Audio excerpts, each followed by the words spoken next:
السلام علیکم. I am Bakhtawar Usman and you are watching my channel سچی حکایات. سچا ہے میرا مالک جس کے قبضہ و قدرت میں میری جان ہے، وہ پروردگار جو اس ساری کائنات کا خالق ہے، جو قدرت کامل رکھتا ہے اور بہت ہی با حیا ہے. حیا کیا ہے؟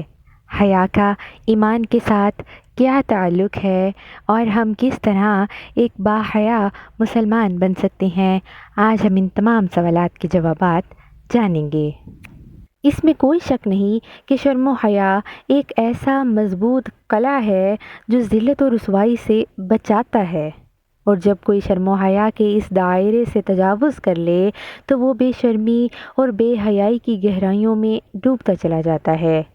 یوں تو انسان میں کئی اور عادتیں اور اوصاف بھی ہوتے ہیں، لیکن شرم و حیا ایک ایسا وصف ہے کہ اگر لب و لہجے، عادات و اطوار اور حرکات و سکنات سے یہ پاکیزہ وصف نکل جائے تو دیگر کئی اچھے اوصاف اور عمدہ عادات پر پانی پھر جایا کرتا ہے. دیگر کئی نیک اوصاف شرم و حیا کے ختم ہونے کی وجہ سے اپنی اہمیت کھو دیتے ہیں اور ایسا شخص لوگوں کی نظروں سے گر جایا کرتا ہے. ختم النبیین محمد مصطفیٰ احمد مجتبیٰ صلی اللہ علیہ وآلہ وسلم کا فرمان ذی شان ہے کہ بے شک حیا اور ایمان آپس میں ملے ہوئے ہیں، تو جب ایک اٹھ جاتا ہے تو دوسرا بھی اٹھا لیا جاتا ہے. بے شک ہر دین کا ایک خلق ہے اور اسلام کا خلق حیا ہے. بے حیائی جس چیز میں ہو اسے عیب دار کر دیتی ہے اور حیا جس چیز میں ہو اسے زینت بخش دیتی ہے. حیا ایمان کا حصہ ہے، یعنی جس میں جتنا ایمان زیادہ ہوگا اتنا ہی وہ شرم و حیا والا ہوگا، جبکہ جس کا ایمان جس قدر کمزور ہوگا شرم و حیا بھی اس میں اتنی ہی کمزور ہوگی. اگر ہم تاریخ کا مطالعہ کریں تو ہمیں معلوم ہوگا کہ زمانہ جاہلیت میں سرکار دو عالم صلی اللہ علیہ وآلہ وسلم کی دنیا میں جلوہ گری سے پہلے کے زمانے میں عربوں میں بے حیائی اور بے شرمی عام تھی.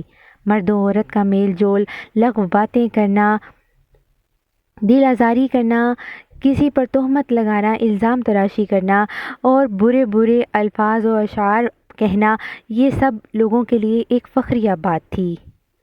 لیکن محمد مصطفیٰ احمد مجتبیٰ صلی اللہ علیہ وآلہ وسلم جب دنیا میں آئے تو آپ نے اپنی نگاہ حیادار سے ایسا ماحول بنایا کہ ہر طرف شرم و حیا کی روشنی پھیلنے لگی.